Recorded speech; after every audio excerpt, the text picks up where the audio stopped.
Okay, this is week 3, lesson 1, and this is going to be working with worksheet 121 on the front, homework 121 on the back, and this is related to the dropping rule. Now, several weeks back, we took a look at the doubling rule, and we learned when we were supposed to double the consonant in the middle of words and when we were not. And so on the bottom of this wall card, we have now the dropping rule. And so that's what we're going to be covering today, when it is appropriate to drop the E in a word before adding a suffix. Okay, so let's take a look up here at the board. Again, this is the dropping rule. And I want you to just specifically look right here at these 3 words we have going on here. If you take a look at each of these, you will find a root word or a base word. Remember, that's a word that's there before a prefix or a suffix is added. It's just perfect by itself. Ice, bake, serve. Okay? You'll see that followed by a plus sign where you have suffix Y, suffix ed, and suffix ing. Okay? I want you to just look at that for just a second. And after the equal sign, I want you to take a look at the words that were produced when these suffixes were added and see if you can figure out what happened to those base words when these suffixes here were added. So I want you to just pause for just a second and take a look right here. Pause the video and see if you can figure out what happened to those words when we added the suffix. Okay, so what you should have noticed as you looked through those was that the E in ice was dropped in order to create icy, like an icy road. The E in bake was dropped in order to create the word baked, as in we baked cookies. And the E in serve was dropped when suffix ing was added in order to make the word serving. She was serving dinner at 6 p.m. Okay, so in each of these words, that E was dropped, either a sneaky E or a silent E. It doesn't have to be one or the other. Sneaky E, silent E, either one of them need to be dropped. But why? You might be asking yourself, why do we need to drop them? Well, we're going to take a look and talk about how you know they need to be dropped. Okay, for starters, take a look at each of these suffixes. Now, do you think that these are vowel suffixes or consonant suffixes? Pause here, talk to somebody around you about what you think it might be. Okay, hopefully you identified their vowel suffixes, because if you remember, suffix Y makes a vowel sound. So anytime we see Y, it can be considered as a vowel sound. Okay, so suffix Y is a vowel consonant. Suffix ed, I'm sorry, not a vowel consonant, a vowel suffix. Suffix ed starts with a vowel, so it's a vowel suffix.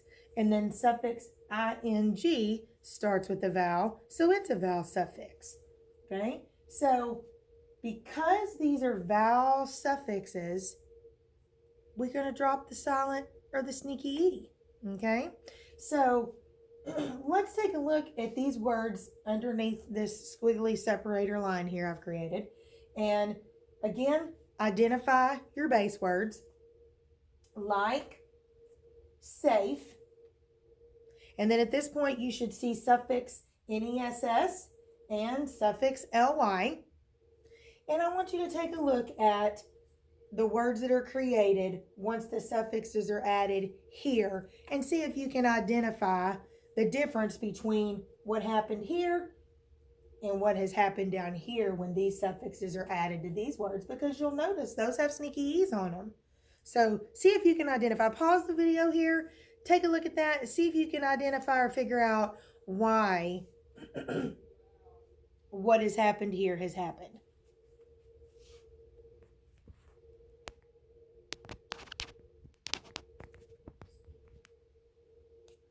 Okay, so what you may have identified was that, yes, So both of those base words have sneaky E's.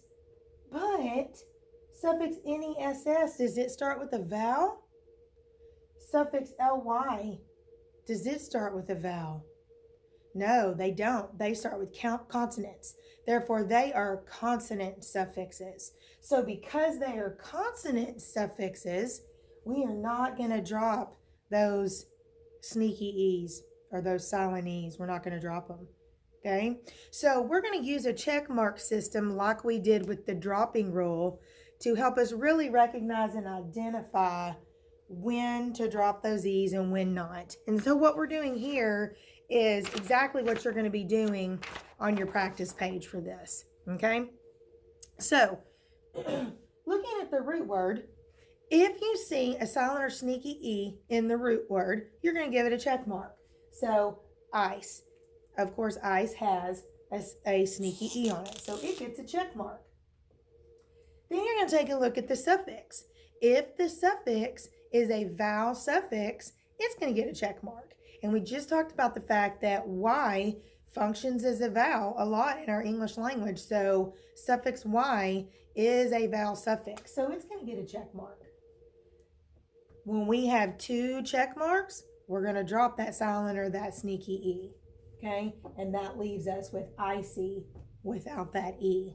Okay, let's take a look at the next one. Bake. It's got sneaky E on the end, so it gets a check mark. Suffix ed is a vowel suffix, so it gets a check mark. Because of the two check marks, what are we going to do? That's right, we're going to drop that E.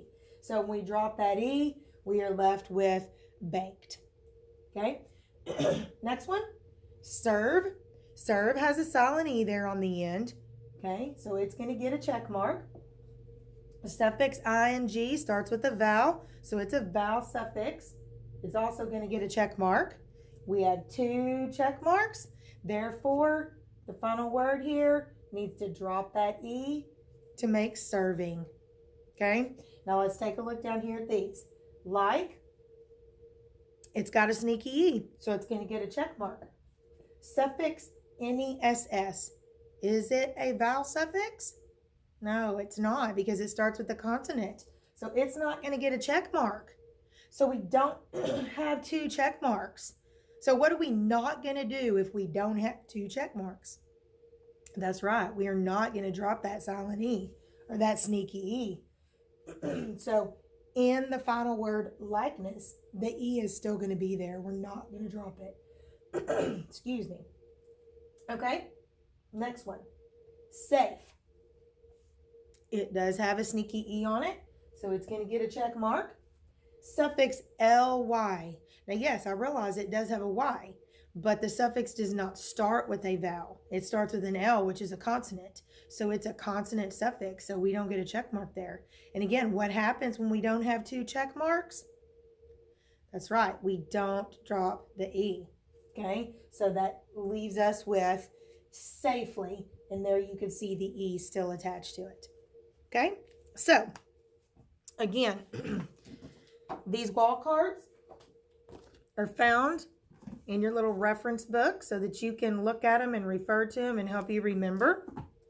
Your practice page actually has the tips for when to do what that we just went over. If you have any questions about that or you're confused about anything, just let me know.